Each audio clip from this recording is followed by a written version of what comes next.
One more item on the consent calendar, item number 4 is pulled by Councilman Moreno. Councilman Moreno, you have any question on this, or you just have a comment on this? Walt Disney Parks and Resorts complied in a good faith. I do have a question, because it's questions that are asked even more today than they were previously. So there's a lot of confusion about what this development agreement does and doesn't do. Just to clarify for folks, these are agreements made with the Disney Corporation, Walt Disney Parks and the Resorts back in 1996. And so this is the annual review to make sure they're keeping up with that. One of the questions I continue to get, Ted, from folks who become relatively new to the conversation is the parking garage. And does this development agreement, how does that, the parking garage, which is our garage, our public garage, we paid for it through the bond dollars, and does this development agreement speak to that parking garage in relation to the title, what happens to it once the bonds are paid off?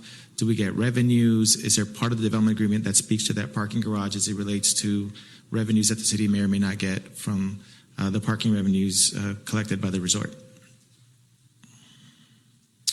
I actually don't know the detailed answer to that. I apologize. I don't know the details on that one. I believe that a representative from Disney is here. I don't know if you'd be able to speak to that question. I believe the answer is that it stays with the resort, but I'd like to make sure if you're able to answer that, that'd be great. Thank you.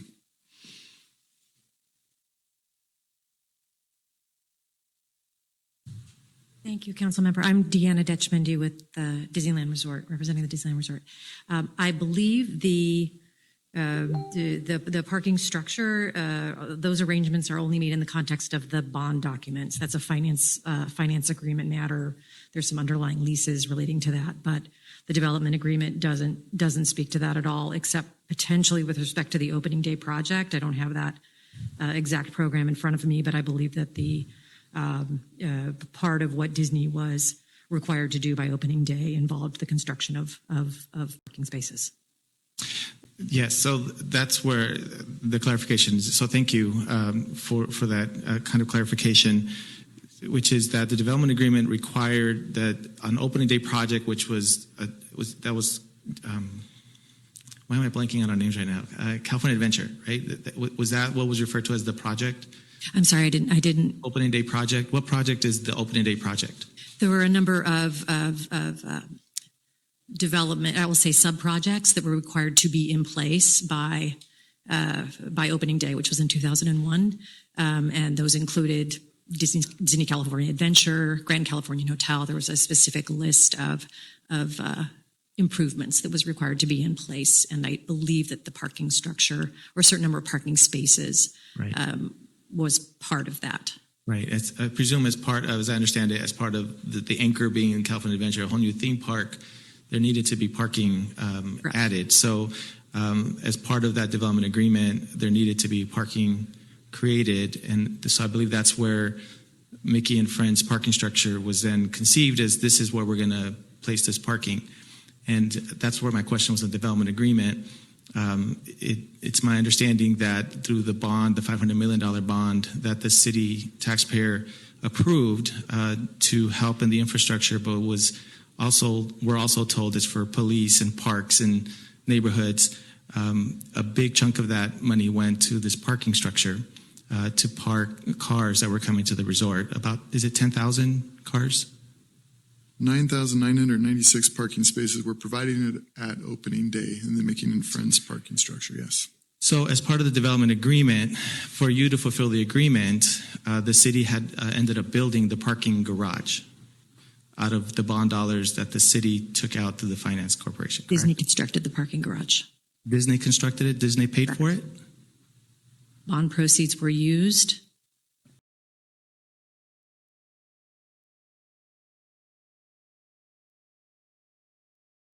Oh, wait a second. So you're saying it, I'm Yeah.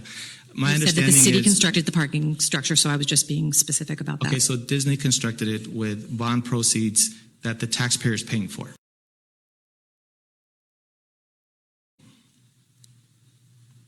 I don't know that that would be inaccurate. Who pays for the bond? Does the city or Disney pay for the bond? The city authority issued the bonds.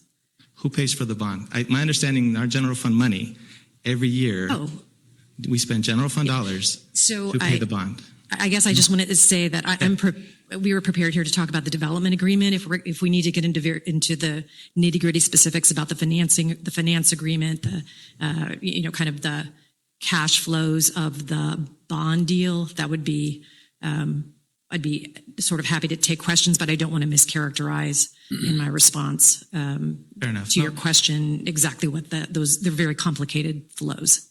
I'm They not are, disagreeing with you. I just don't want to Correct. confirm And- something that I'm not prepared to confirm. Mr. City Attorney, I'm going to ask you to advise here because we do not want to get into the actual development agreement details on this. This is strictly an evidence to say that Walt Disney has complied with the good faith and terms. Do not get into the actual nitty gritty of the development agreement at this time. Would you please advise? I think that you've stated what the item is beforehand. If it's related to the compliance in the prior year, then it's on topic. But I don't think old bond financing falls. We're still paying for it. So I say a deal that happened many years ago would include performance within the last year, which I think is the topic before the council. Thank you. You may sit down, please. Oh, I'm sorry, Mr. Mayor, you can't.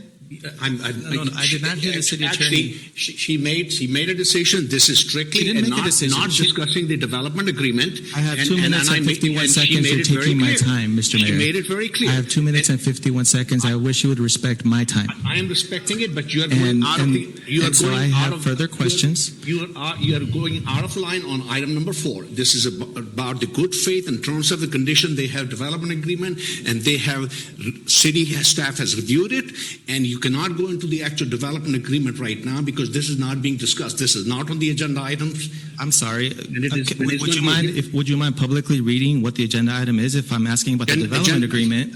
And the agenda item is about the development agreement. That's what I'm asking about, Mr. Mayor. I'm asking for clarifications. And so if you feel uncomfortable with Disney being asked questions in public, that's your discomfort, but not the public's. not my discomfort.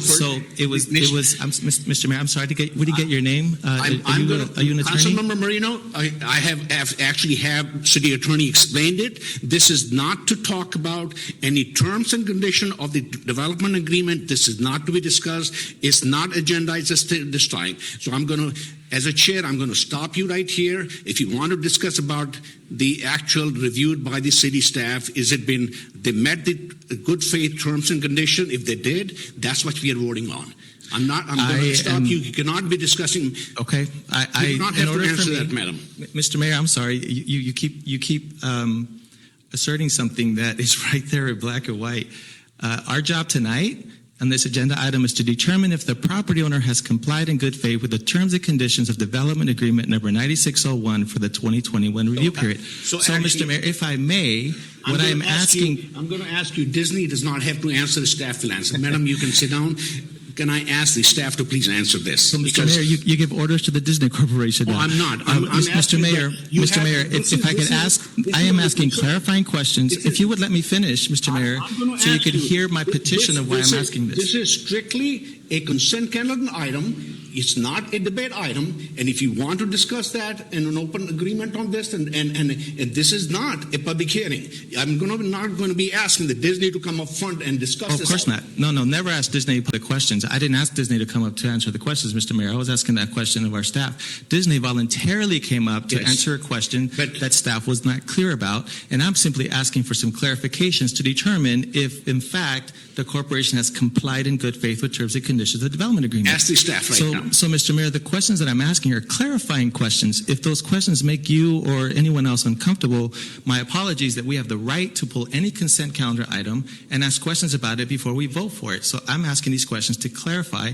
because the public has asked me about what is the role of the parking garage as it relates to the development agreement. And that's all I was pursuing this evening. If that makes you uncomfortable, then that's, I think, for you to determine on your own whether a public conversation about it's not a public conversation. development agreement we're signing off on. This is not an agreement to be discussed in public about the development agreement. This is about, did they meet the good faith terms and condition of the development agreement? With staff is saying yes, they did, and this is exactly what our city attorney has said. You stay on the topic, then you can ask the city attorney that if you're in going outside the box of this particular item number 4. Then let So me ask the please go city ahead and attorney, proceed. did I ask any questions? And that's all I've asked is questions, not even discussion. I'm asking questions to clarify what is covered by the development agreement.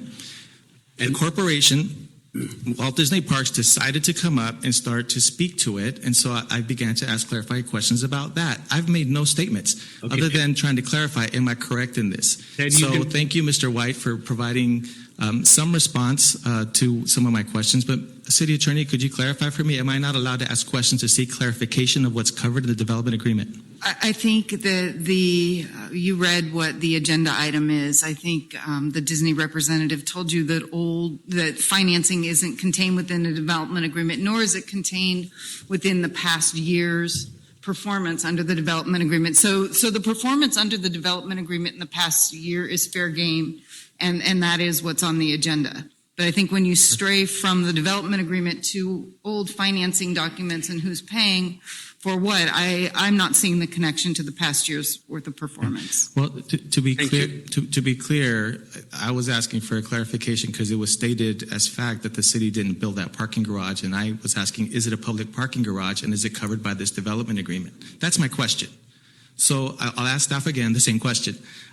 Is the parking garage, Mickey and Friends, a public parking garage owned by the city, the taxpayers of the city, the residents of the city, and is that parking garage covered under this development agreement that is up for review this year? I think if you can take the second question first. Yeah, so the obligations of the development agreement contained, as was stated, they were required to construct a minimum of 5,800 new parking spaces, and they actually exceeded that and built the nearly 10,000 square or space Mickey and Friends parking structure. That's what is contained and required in the development agreement. The financing is a separate document and is not part of the development agreement. It is not, but it's a clarifying question for me to understand who owns that garage. And who built that garage? That to me is part of a development agreement to understand the review and why we're even reviewing it if it is part of it. So that's the clarifications I'm seeking. I could also, Mr. Mayor, make any comment I so choose to make as it relates to this development agreement. There are no parameters unless I'm speaking about something totally unrelated to the development agreement, and I believe it is related to the development agreement. I'm sharing my thoughts about what I think about the development agreement. I don't think that's out of bounds, is it, City Attorney, for me to share thoughts about what I think about a development agreement? I think what's agenda is the last year's worth of performance under the development agreement. So yes, I think you can share your thoughts on the last year's worth of performance under the development agreement. Okay. So can I get the clarification then? So the obligation of the development agreement that's still reviewed every year is whether the corporation has met its parking obligations per the development agreement, and how has it met that parking agreement? Actually, they met that agreement to construct it in 2001, and they're obviously required to maintain those parking spaces. Question with Disney, it is disappointing that we can't seem to engage in questions, clarifications that residents often ask me. But I will make a statement now, which I plan to do. I wasn't planning to make it during that piece, but just for context for people, and as a reminder to the people of Anaheim, that the parking structure called Mickey and Friends, 10,000 parking spots that was constructed through our resort bonds, is money that comes out of our general fund dollars. You can look at our budgets, it comes out of our general fund dollars where normally it would come into our neighborhoods. When you think about the revenues that Disney makes, the corporation, from that parking garage, it's 10,000 parking spots. It's about $25 to $30 a car. If they fill up 300 days a year, that's $80 to $90 million a year in pure revenue because they lease the garage, a public garage, from the city for $1 a year. So they're making over $80 to $90 million in revenue with very little coming back to our city directly. And when the bond is paid off in the 2037, it could be earlier based on projections, the city will sign the title over of that public parking garage that we built through taxpayer dollars. We'll sign it over to the corporation. So we're handing over the ownership when invariably, if we kept ownership, we could actually be receiving $80 to $90 million in revenue once the bond payments are paid. So that's really important to clarify, and it was part of the development agreement in terms of how that bond was financed, but I do appreciate the city attorney reminding us that we're only talking about this past year, but that is something that the public should know about, what happens with our public bonding and who ends up benefiting the most in our city as it's currently constructed. And with that, thank you, Mr. Mayor, for the opportunity to express that, and wish everyone a good night. Councilman Moreno. Thank you. I'd like to extend an apology to the Disney representative who had to go through that exercise moments ago, because it seems Councilmember Moreno already knew the answers to all of his questions that he was asking. I, for one, am very thankful for the hundreds of millions of dollars in new net tax revenue that deal has yielded us thus far, and look forward to when those bonds are paid off to where we have tens of millions of dollars more in revenue. Thank you.